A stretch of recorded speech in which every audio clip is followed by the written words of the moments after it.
The alarm on the station wall turned red before I even reached the door, and the sound coming from behind it was not crying. It was closer to screaming. 3 different pitches of screaming all at once, and I froze for half a second, because nothing in my training had ever prepared me for a sound like that.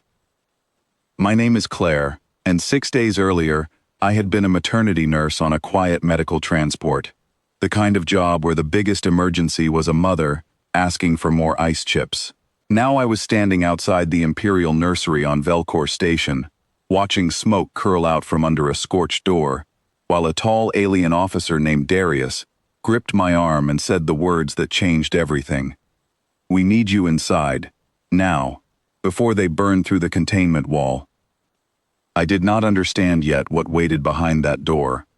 I only knew that 14 trained caretakers had already failed, that 2 had been carried out with burns, and that the creatures inside were not machines or monsters. They were babies, infant dragons belonging to the Emperor himself, and every single one of them was terrified. The door opened, and heat rolled out like a wave from an oven. Inside, 3 small dragons, each about the size of a large dog, were pressed into separate corners of a marble room, their scales glowing orange along the ridges of their backs, flames hissing out in short bursts every time one of them let out another wail. The ceiling above them was scorched black. A crystal chandelier hung crooked, half melted.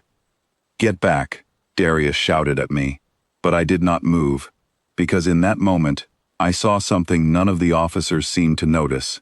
The dragons were not attacking anyone. They were flinching away from each other, curling tighter into their corners, and every time one screamed, the heat around it spiked higher, like fear feeding on itself in a loop that had no end.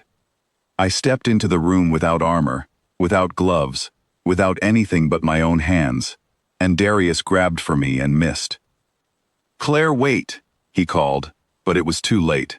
I was already 3 steps in, and the nearest dragon turned its huge wet eyes toward me and let out a blast of flame that scorched the floor an arm's length from my feet. My whole body wanted to run.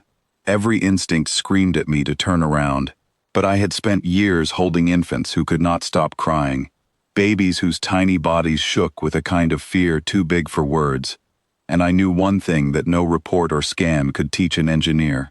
Sometimes a screaming creature does not need distance. It needs warmth that does not run away. I sat straight down on the floor, cross-legged, right in the open space between all 3 of them. Everyone in the room gasped. Someone shouted for me to get out.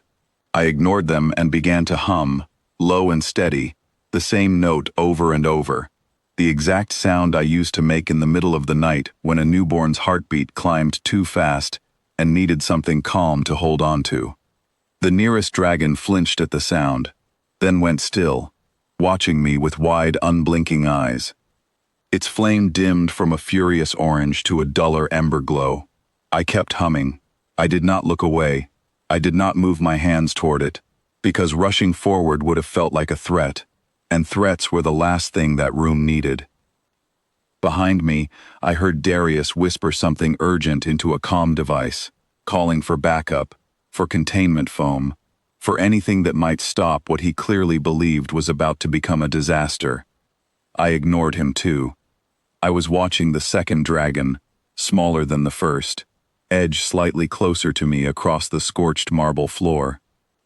Minutes passed like that, the room thick with heat and tension, every breath tasting like scorched metal.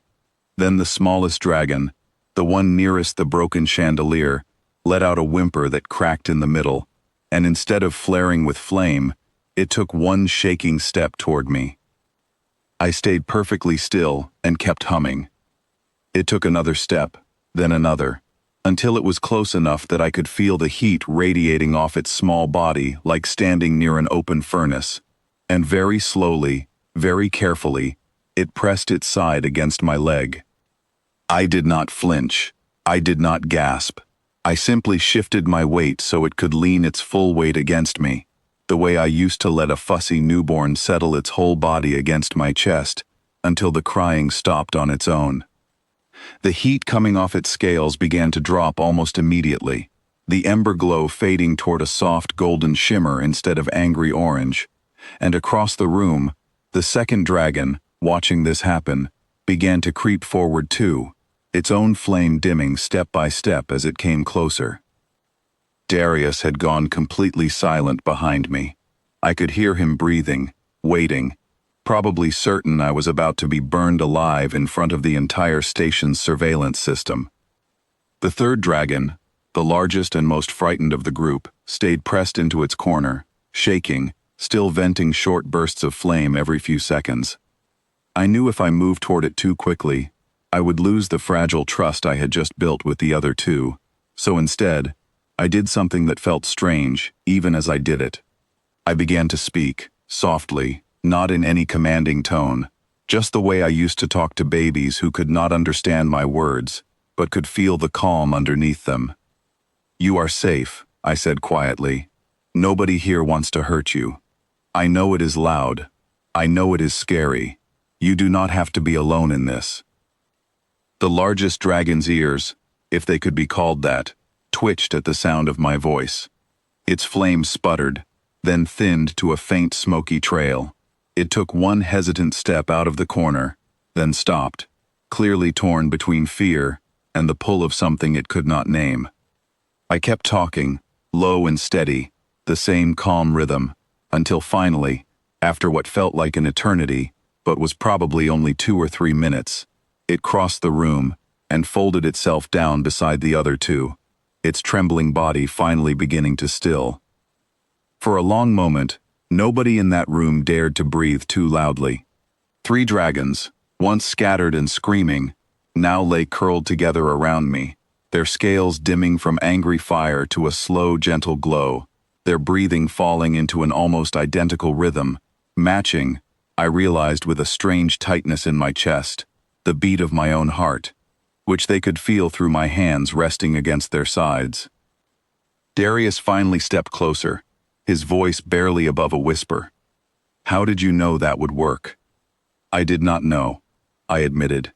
"I only knew what I had seen 100 times before, that fear multiplies when there is nothing steady to hold on to, and these 3 had lost the one thing that used to give them that steadiness." "Their mother," he said quietly. I nodded. She would have run hot enough to absorb whatever heat built up in them when they were frightened. Without her, they had nowhere to send that fear except into each other, and that only made things worse. I was not doing anything special. I was only being still and warm and not afraid to stay close. Darius looked at me for a long moment, something unreadable crossing his face, and then he said the words that I would carry with me for the rest of my life on that station. "You are the first person in 3 months these creatures have trusted enough to sleep." As if summoned by his words, the smallest dragon let out a long, slow breath and closed its eyes completely, followed seconds later by the second, and finally, the largest, until all 3 lay in a warm, quiet pile against me, fast asleep for the first time since their mother had died.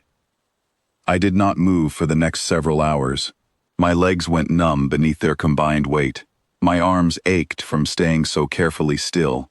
But I did not care, because for the first time since I had arrived on that station, the alarms had stopped, the smoke had cleared, and the room, once filled with screaming and fire, had become nothing but the sound of 3 small creatures breathing peacefully, safe at last. When the Emperor himself came to see his sleeping heirs later that day, he did not ask about scans or reports or engineering solutions. He simply stood in the doorway, watching his children rest against a human woman who had walked into fire without armor, and asked only one question: "Will you teach others to do what you did?" "I will," I told him, and I meant it, because I had learned something in that scorched marble room that no medical manual could have taught me.